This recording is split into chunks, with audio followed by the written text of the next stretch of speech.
dream for the myth that it is.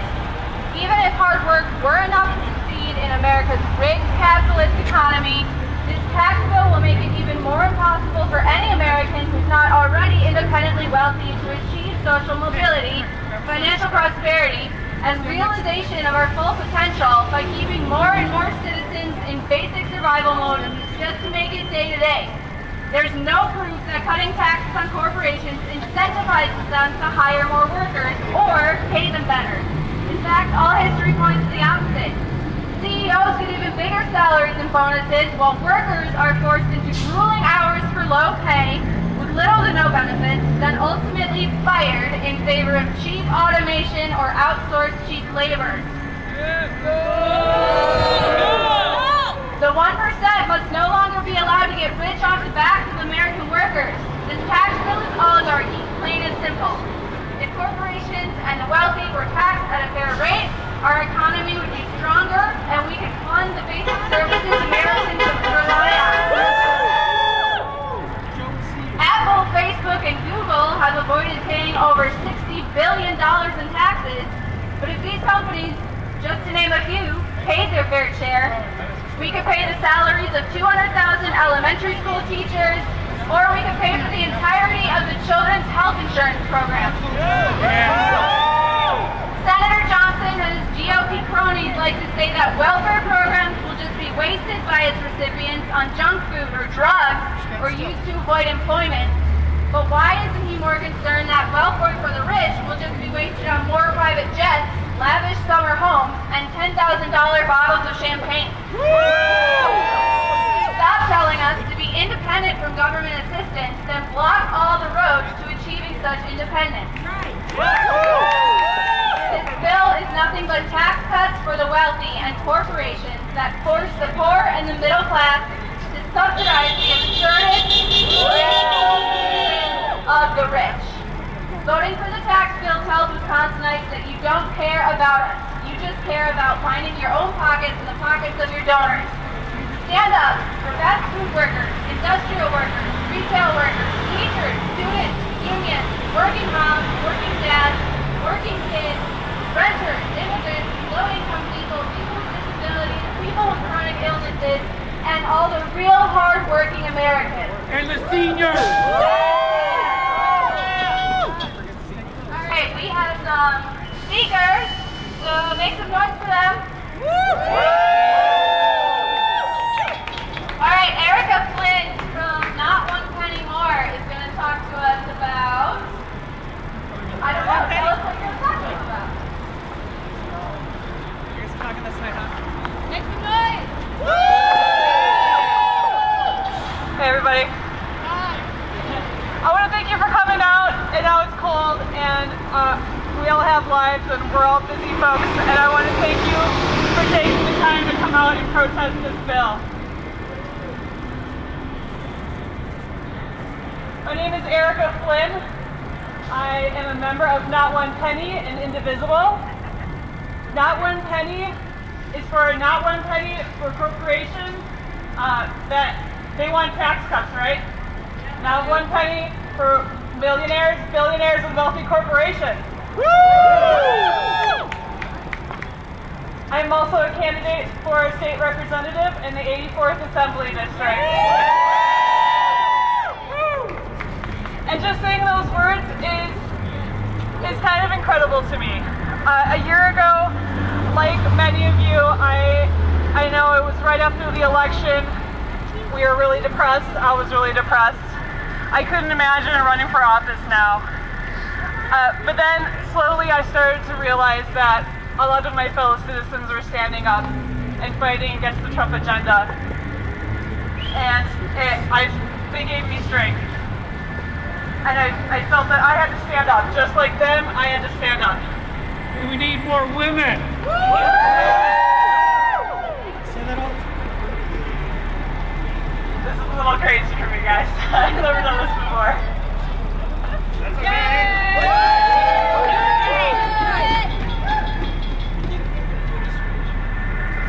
Okay, the Republicans really want to make this complicated, right? Because taxes are usually a complicated business. We all hate doing our taxes, right? It's complex as hell. All right, I'm gonna break this down for you though. This tax plan takes money out of your pockets and gives it to rich people. That is the bottom line. Yep, that's the bottom line. So you and I are gonna be paying for this so that wealthy people can have more money. And Republicans say that corporations need a tax cut. They don't need a tax cut. They're already rich. They already have more money than they know what to do with. Oh, and guess what?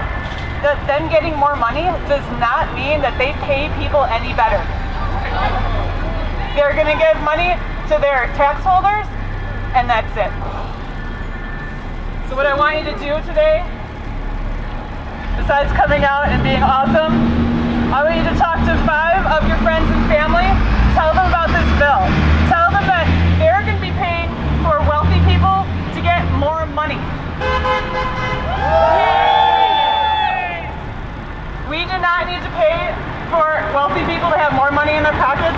They already have more money than they know what to do with. I know I could use a tax cut. How about that? How about a tax plan that actually works for middle-class people? What a concept, right? Yeah. So tell your friends and family about this bill. Please tell them to call their senators and representatives. We can stop this.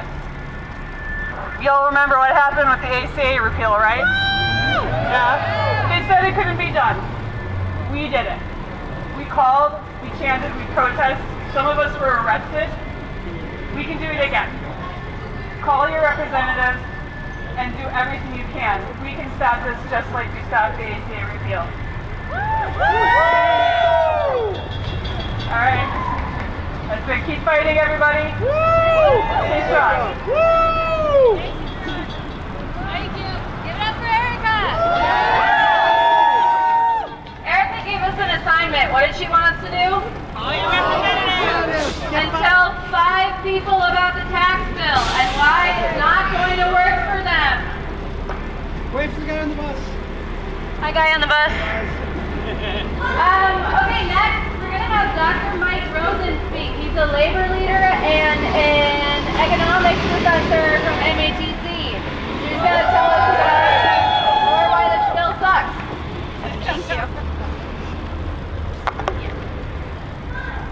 Hands off my Medicare! Yeah. Hands off all our Medicare! Yeah. Pass the Children's Health Care Program! Yeah. There's a direct link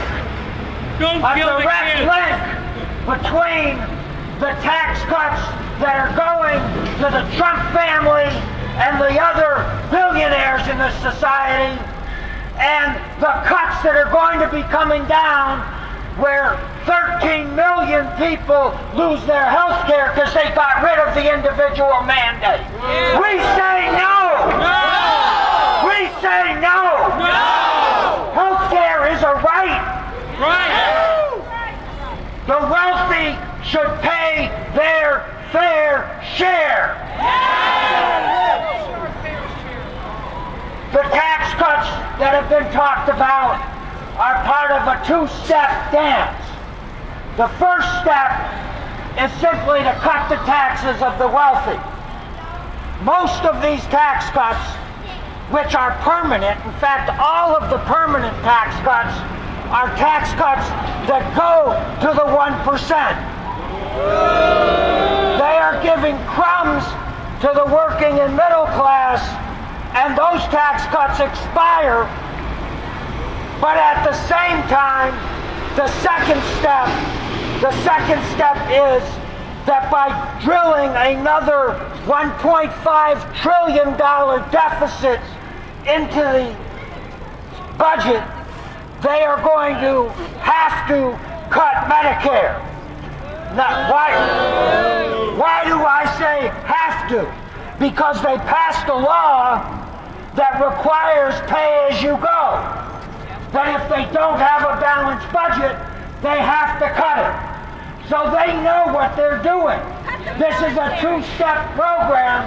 They're going to give tax breaks to the wealthy and then cut Medicare, which is the program that retirees and senior citizens in this country rely on for their health care. We say no. No! And there's a third step, and that is that they will now all of a sudden become deficit hawks again and tell us, oh, we cannot afford this anymore. They're great programs, but we just can't afford them. And so they'll call them entitlements, and they'll tell you that we can't afford to fund Medicare and Social Security. I know I'm not supposed to talk about Social Security, but it's part of the package. The fact of the matter is that there's an easy way to make Social Security solvent for the rest of the century, and that is simply to raise the income cap to $180,000 a year, and it'll be solvent for the entire century. We say no to the tax cuts for the rich. In fact, what we should say is reinstate the estate tax, make the rich pay an inheritance tax, fund Medicare, fund Social Security, fund Medicaid, and fund the children's health care program. Senator Johnson, are you listening? We say no! No! Not one penny! Not one penny! Not one penny! Not one penny! Not one penny! Not one penny! Not one penny! Not one penny! Not one penny! Not one penny! All right, we got two more people, so stay warm. Josh Miller is a graduate student, and you might have heard that graduate students are going to get hit by this bill as well. They're no longer going to be able to get tuition waivers, and that doesn't make any sense, because why would you want to keep people from getting educated to better themselves and to better society? Apparently the Republicans don't care about education, right? Right. Josh is going to tell us more. I can figure out how to work this. Thank you all for being here. My name's Josh, and I'm a graduate student at UWM. Hey, Josh! It's the beginning of finals week. Us grad students have to do our research, conduct research, write papers, proctor exams, take our own exams, attend meetings, and now we have to deal with this terrible bill on top of our finals week. Ever since the House passed its bill, its tax increase bill, grad students have been anxious about their futures and the futures of graduate programs. And I say tax increase bill because that's exactly what the House version of the bill was, a massive tax increase on graduate students.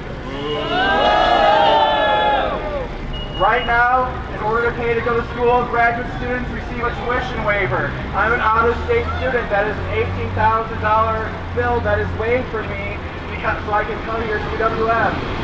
The Republicans decided that that should be considered income, even though I never see that in my take-home pay. I can't eat my tax waiver. I have to find other ways to pay for my rent and food. So that bill included a provision to add an additional tax to graduate students above what we are already taxed, which according to the Chronicle of Higher Education would have tripled graduate students' tax burdens across the country. Like I said, here in Wisconsin, out-of-state students like myself would have seen a $2,000 increase on our taxes, and we only make about $15,000 a year. NPR reported that this provision would have made graduate school inaccessible to many students. Creating additional barriers to graduate education, this House bill would have made it more difficult to train and sustain the educated workforce necessary to have a thriving economy. Hampering graduate student education would mean less innovation, research, and breakthroughs in areas of medicine, alternative energy, engineering, and technology. Undermining affordable graduate education would mean less opportunities for the less fortunate to make their way and improve their lot in life. And attacking graduate students would also attack our undergraduates and their education as well. Yet sadly, our area representatives, Paul Ryan, Jim Sensenbrenner, and Brent Brokman, all voted to increase graduate students' taxes by over 10%.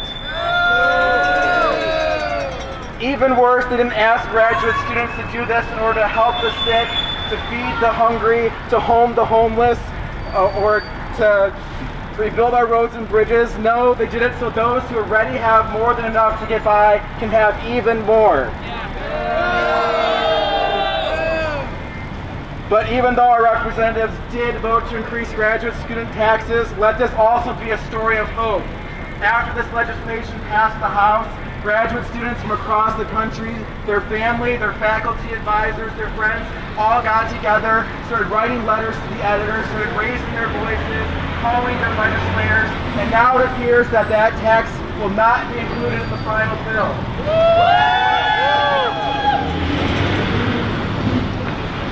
So let this be a lesson to us. When we speak out, when we raise our voices, when we clog up the phone lines in Washington, D.C., we can and we will make a difference.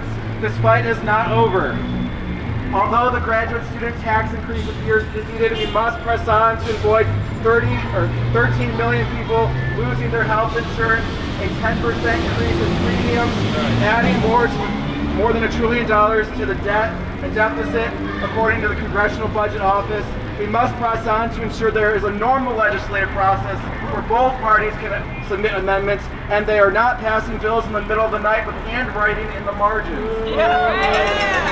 So press on, everybody. Make sure Senator Johnson hears that we are not okay with them taking money from the poor to give to the rich. Thank you all.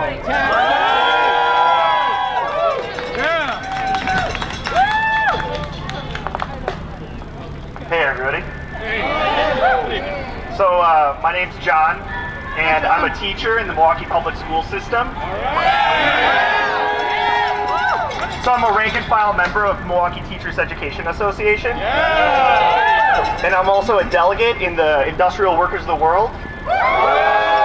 So our slogan is that the working class and the employing class have nothing in common. So I want to reiterate today that this bill is another battle in the class war. So, I just want to tell you a little bit about what's going on in public education in Milwaukee, because the same people that are pushing this tax bill are the ones that are dismantling public education across the country. So I want to tell you a little bit about how my workplace has worked this past year.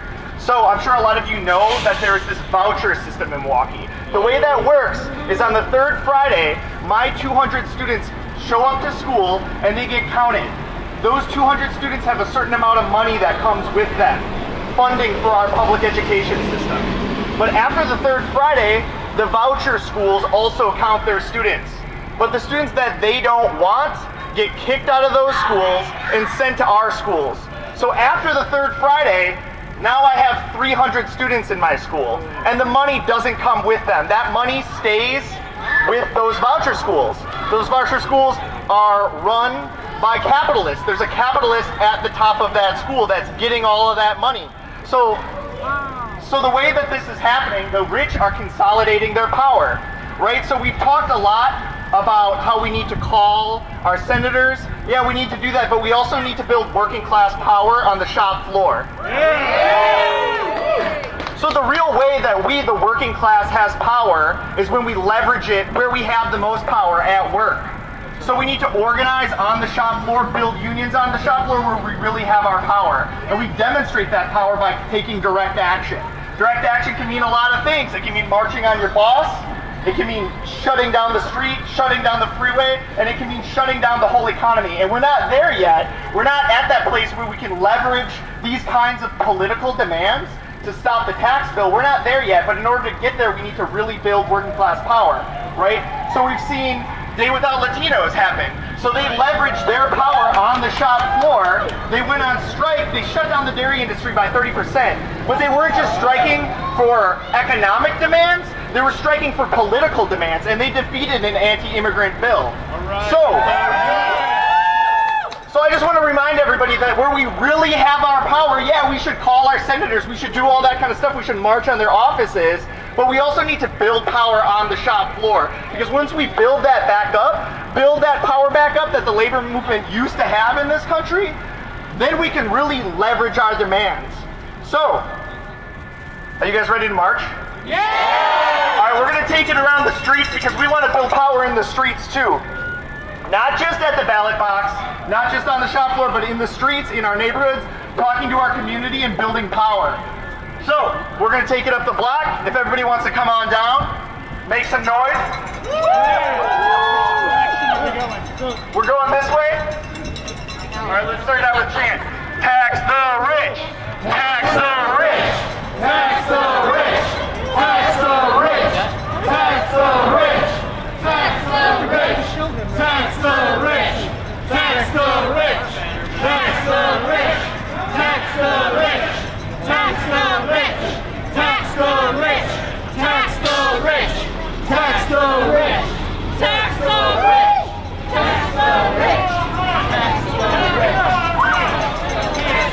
rich.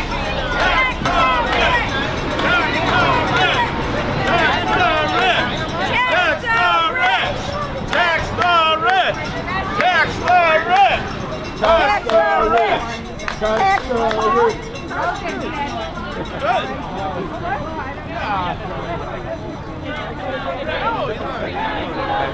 You could like hear it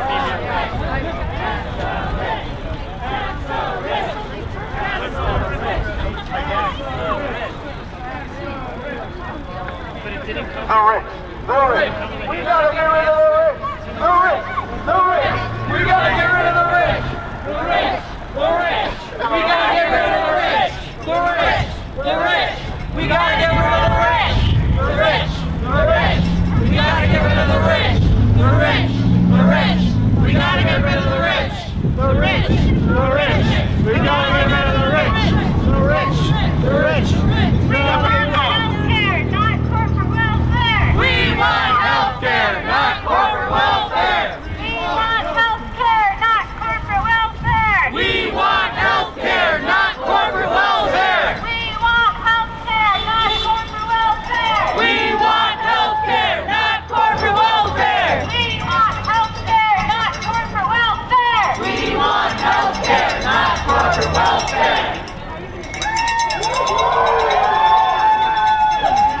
The people united will never be defeated! The people united will never be defeated! The people united will never be defeated! The people united will never be defeated!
But they never said. They never said you're fired. But I have all the things. Oh my God.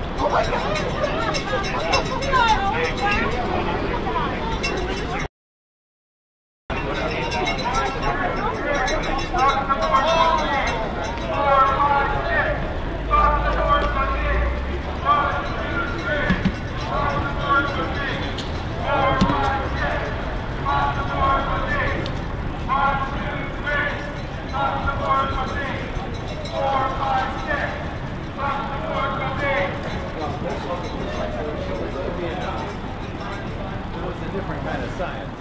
Right. Yeah, that might be.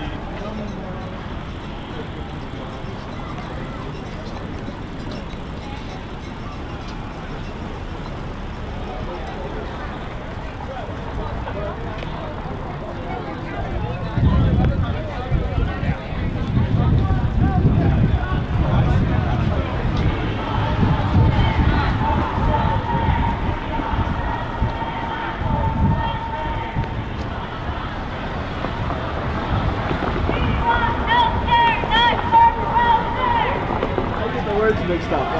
There's a movie called Morgan in the 60s. 2018 by James Wood, $110 a month. And my premium that I only see it up.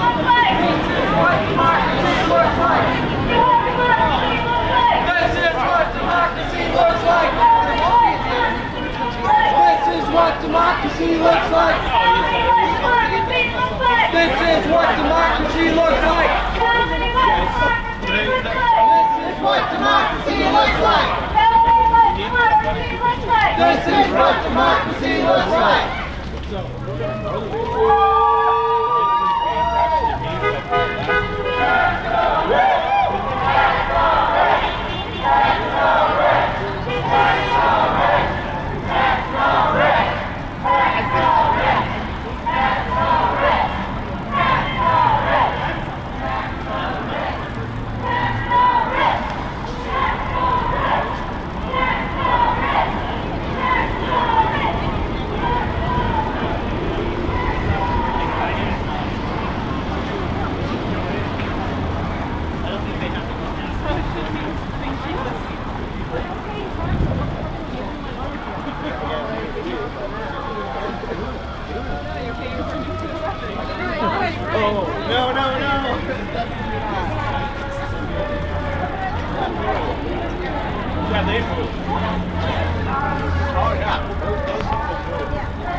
Huh.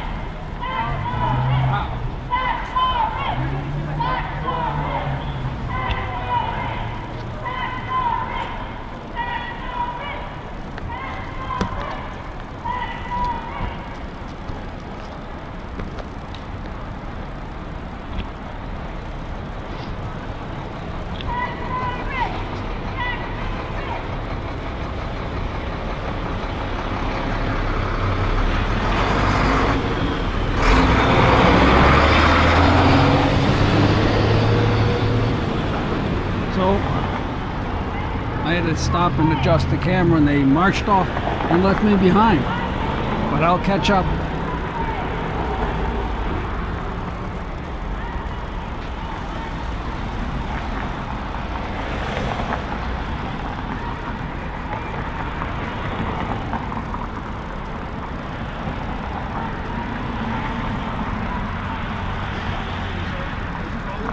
I am. Where are they going? This is a protest against taxes. Right. And they're going back to the federal building. I'm filming right now too. I'm on my Instagram page. All right. We're both live. Exactly. You hear that, everyone? At least. Right. All right, let's catch up. Yep. Yep. What's your name? My name is Don Poetti. Don? Yep. Are you from here in Milwaukee? Yeah, born and raised, man. All right, very born good. and raised. Been doing some research on this GOP tax bill too, and it's nothing for the middle class. Nothing. Presentations and speakers. Right.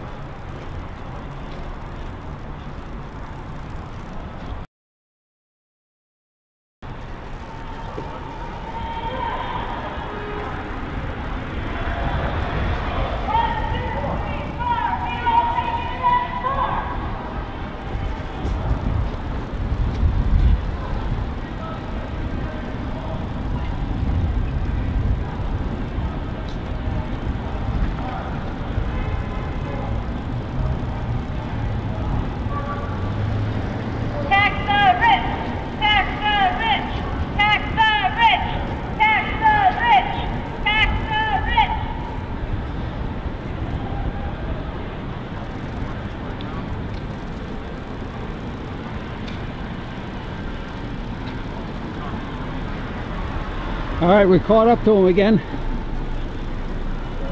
As you can hear, I'm a bit out of breath.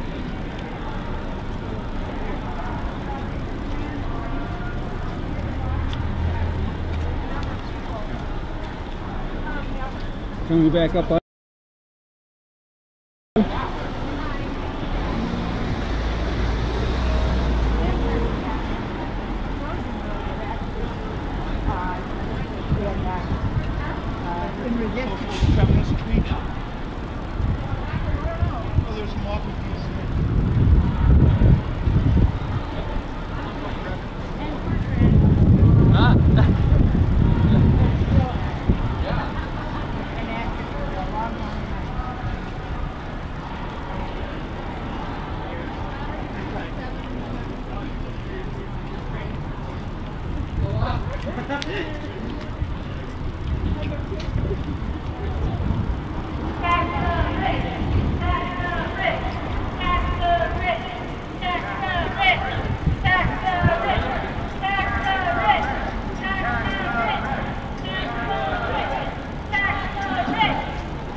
Quarter to 5. You gotta go? I got a few minutes. Okay.